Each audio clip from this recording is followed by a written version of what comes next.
Hi saplings! So today we're going to work on part 2 of our Mona Lisa morphs.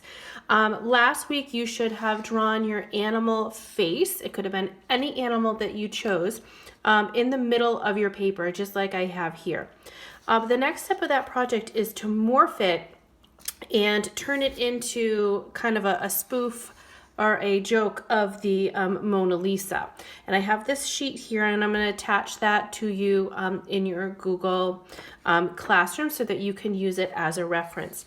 So I'm working in Sharpie so that you can see easier, but you're welcome to use pencil first and then go over it with a black marker or a Sharpie should you choose.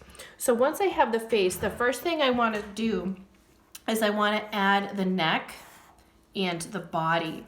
And then I'm going to add this is all broken down into lines. I'm going to add the bodice of the clothes here. I'm going to add the shoulder to her clothing, and that kind of goes all the way down the page. And I'm going to add some of the lines here. I'm going to draw her bodice here and add some lines for the dress. And again, this does not need to be exact. This is just doing the best that we can. And over here, I'm going to add the other sleeve. I'm using this as a guide. And it looks like I have a hand here and some fabric that kind of rolls around, goes off the page. Hopefully I'm still in my zone here. I'm going to move this up a little bit. There we go. I'm going to add my fingers. Again, I'm not looking for this to be perfect. I'm looking at this as something that you're going to try your best on. You're going to work definitely a lot slower than I am doing here. And I'm going to get my other sleeve. Kind of comes up, just breaking it down into lines. Now I'm going to be looking over here at her hair, and her hair kind of has a part in it, and it kind of scoops down, a little bit wavy, and over here kind of comes in, a little bit wavy going down, and I'm going to add those waves, that little headpiece that goes here. One of the fun things about the Mona Lisa is also the background. So take a look at the background. It's kind of very fantasy, very sci-fi based, but it does have that horizon line back here. It looks like I have like a road or a river that I can get some squiggle lines in. I can add some trees. Again, I'm not looking for it to be exact.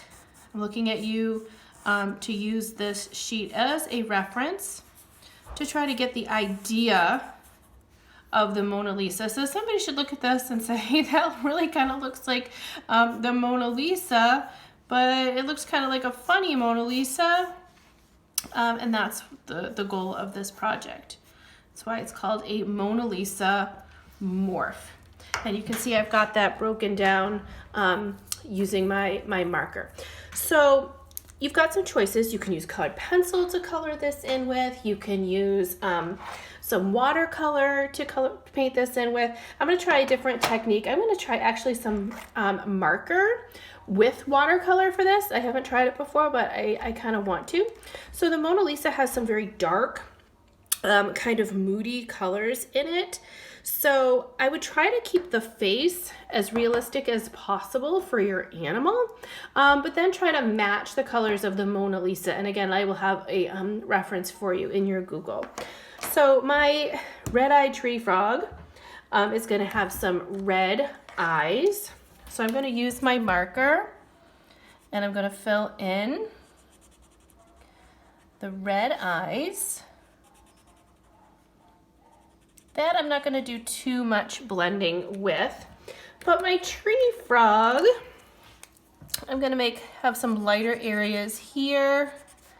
And again, I'm working kind of fast, and I would appreciate it if you would work a little on the slower side. I might try a different green, maybe a darker one. Oh, it would help if my markers would work. Pull these from the boys. Oh, 2 strikes. Let's see. There we go. That's gonna work. So I'm gonna pull some dark green in there. I wanna have that color mixing.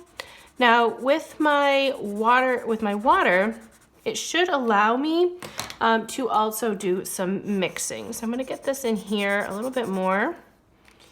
And let's see what the water does. Here you go, trying this with me. I'm gonna just dip a little bit of water on my brush.